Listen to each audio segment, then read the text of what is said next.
Hello and welcome to another Wednesday in the Den. My name is Chris, Aaron's at work and he doesn't like games, so that's not very helpful for future games week.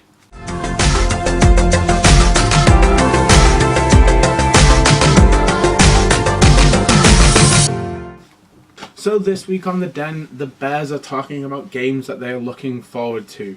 Now, being somewhat of a gamer myself, I thought that it would be much better if I tackled this subject over Aaron, who would probably be excited about some form of Monopoly. So there's been a few games that have come out this year that have been big releases. We've had Final Fantasy 15, Mirror's Edge 2, Pokemon Sun and Moon, and obviously those have already come out. So, a few games looking forward to in 2017.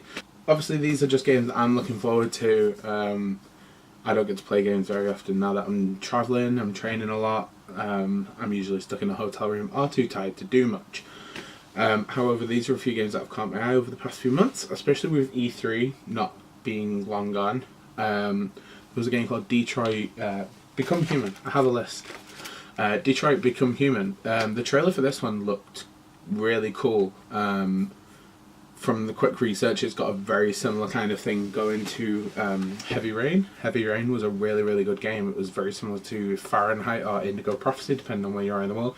And it was kind of a you make a decision and the game changes kind of game, which is really cool. I like games like that. Another one that I'm looking forward to is Left 4 Dead 3. Now, obviously, everyone knows about the Half-Life 3 jokes. 2 + 1 = 3, Half-Life 3 confirmed. But obviously we've got Portal 3 coming out at some point in the near future, and Left 4 Dead 3 has been confirmed that it's being worked on at the moment, and that is also set for a 2017 release. Now, Left 4 Dead is one of those games that I played so much when they first got released, because it was one of those games that you can just sit down with friends and you can either take it like a really serious campaign and you can be like, cover me on my back, and then you get attacked by smokers and all hell breaks loose.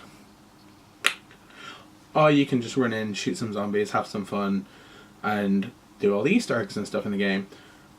Left 4 Dead 3, from what I've read, currently has 4 characters that have already been made. They all have names. Not sure what they're called, can't remember. Didn't do much research, really. But that is also set for That's a cat falling out of a wardrobe. That is also set for a 2017 release. Now, with me having my PS4, which I don't get to play very often, I should really take this away. I'm looking at getting a new laptop for potentially gaming on the go. Sat on a train playing Left 4 Dead, that'd be cool. So I'm hoping that I actually get to play some of these, that'd be really awesome. Kojima. Hideo Kojima is probably one of the best game writers possibly ever. With the success of Metal Gear Solid and that franchise, he wanted to move into horror games. Now, obviously, he teamed up with Del Toro. I don't know his full name. I know he's at The Walking Dead, which I'm not a fan of. He plays some guy who does stuff. And they were going to create Silent Hills. Silent Hill is a franchise that has been dwindling over the past maybe 10 years. The first 4 were absolutely outstanding games. They were brilliant. They had a brilliant story. The 4th one was and then they kind of were like, we can't really go any further with these. I know, we'll just remake them. So I think the first Silent Hill was reimagined and reinvented and re-released like maybe 4 or 5 times. I know there's like Shattered Memories and Silent Hill and all that other kind of crap. It was like, now the Wii version exclusive. Hideo Kojima kind of had this vision of that he wanted to create a horror game so scary that you would literally shit yourself. And from what I saw, it was apparent that he had. With him releasing the Silent Hill PT demo, which obviously has been taken down now that the project has been cancelled, which sucks because the demo was frightening and literally all you were doing was running around a corridor over and over and over again. How you can make one corridor so scary, this was the kind of shit we were missing out on. Resident Evil has a new game coming out, which is going to be Resident Evil 7. I think Resident Evil has very similarly followed the Silent Hill franchise, but it's not gone as fast. Resident Evil kind of realised after the third game that, oh yeah, great, you're being chased by slow zombies. So they brought in the Plagueis, and the Plagueis was a really good storyline because it was fresh, but it was still kind of, it was a whole new game mechanic with it being the first one for kind of the PlayStation 2, the GameCube, that kind of thing. It was the first kind of 3D run around first person / over the shoulder Resident Evil game, which was amazing. Resident Evil 4 to this day is still one of my favourite games of all time. And I'm really hoping that Resident Evil 7 actually kind of brings back that horror. There aren't many horror games out at the moment that aren't kind of an indie game for the PC kind of thing. There's no actual franchises that are releasing horror games at the moment, to my knowledge anyway. If I'm wrong, comments, whatever, I don't mind. The Nintendo Switch, with the absolutely abysmal sales level of the Wii U. I owned a Wii U, I thought it was great, it was gimmicky, but there wasn't really any solid titles for it. Bayonetta 2 was mainly the only game that I played in it. Bayonetta 1, Bayonetta 2, because they're two of my favourite games. I love the Bayonetta storyline. With them releasing the Switch, that might change things, it might flip things, which I'm really hoping it does, because Nintendo over the past few years have moved more onto the handheld side of things, and definitely away from that console. They released the Wii, it was hugely popular, but there wasn't any like over-the-top titles for it. With kind of the release of the Xbox 360 and the PS3 at the same time, who were like both absolute powerhouses for the time, the Wii was really, really lacking in titles that would kind of pump everything up. So I'm really hoping with the Switch that they bring a lot of kind of old games and rejuvenate them. I know they've got like 70,000 Zelda games lined up because Nintendo. They've probably got at least 16 Mario games lined up for the next 20 years of this console's life because Nintendo. However, some games that I'm really, really hoping that they bring back with the handheld little tablet.